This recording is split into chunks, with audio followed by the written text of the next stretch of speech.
ક્ષત્રિય સમાજના રોષને શાંત કરવા સરકાર અને ભાજપે પ્રયત્નો તેજ કરી દીધા છે।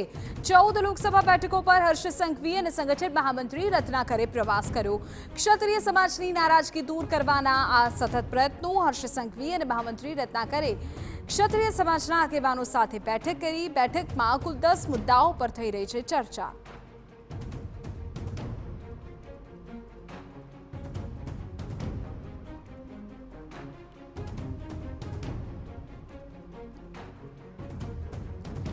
આખરે કયા 10 મુદ્દાઓ છે જેના થકી ક્ષત્રિય સમાજને સમજાવવાના, મનાવવાના અને ગુસ્સાને શાંત કરવાના પ્રયાસ થઈ રહ્યા છે, જેને લઈને TV9 પાસે છે એક્સક્લુઝિવ માહિતી।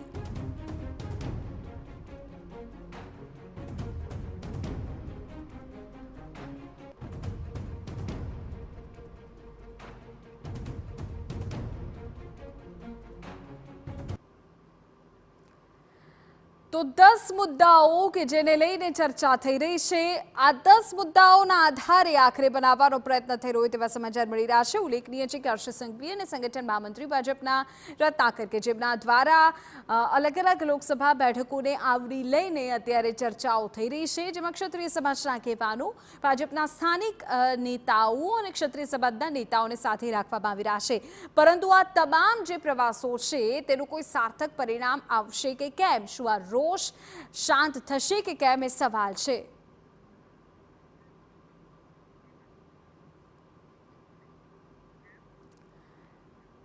ત્યારે આવો હવે એ જાણી લઈએ કે આ 10 મુદ્દા કયા છે કે જેના આધારે ભાજપ મનાવવાનો પ્રયત્ન કરી રહી છે। અમે આપને સ્ક્રીન પર બતાવી દઈએ।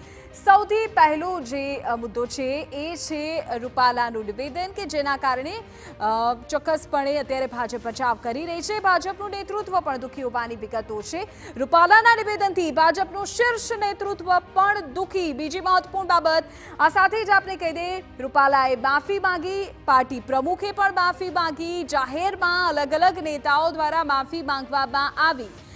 ચોથો મહત્વપૂર્ણ મુદ્દો, વિવાદને સંવાદપૂર્ણ રીતે શાંત કરવામાં આવે, વાતાવરણમાં અંત લાવવા પર અત્યારે ફોકસ થઈ રહ્યું છે।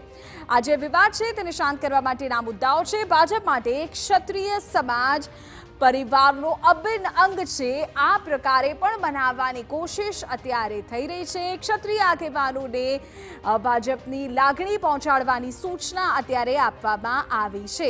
આ સાથે જ આ તમામ મહત્વપૂર્ણ મુદ્દાઓની વચ્ચે 7મો મુદ્દો પણ જાણી લે કે કાર્યકર્તાઓને આદેશ છે કે 1000 વાર માફી માંગવી પડે તો પણ માફી માંગો।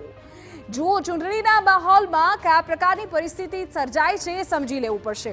આ 8મો મુદ્દો છે ક્ષત્રિય સમાજના કાર્યક્રમને રોકવાનો પ્રયાસ કરવો નહીં। કુલ 10 મુદ્દા કે જેમાં 8મો મહત્વપૂર્ણ મુદ્દો છે કે ક્ષત્રિય સમાજ દ્વારા જે કાર્યક્રમોનું આયોજન થઈ રહ્યું છે તેને રોકવું નહીં। સંકલન સમિતિ સાથે સરકાર અને ભાજપ સતત સંપર્કમાં છે, આ પ્રકારની પણ વાત અત્યારે સામે આવી રહી છે। અને 10મો મહત્વપૂર્ણ મુદ્દો, આંદોલન જે છે તે જમીનથી રહી પણ દિલમાંથી સમેટાય તે પ્રકારે સંવાદ કરવામાં આવે, એટલે કે જે આખી ખટાશ ભરાય છે તેને દૂર કરવામાં આવે, આ પ્રકારની પ્રયત્ન પણ અત્યારે થઈ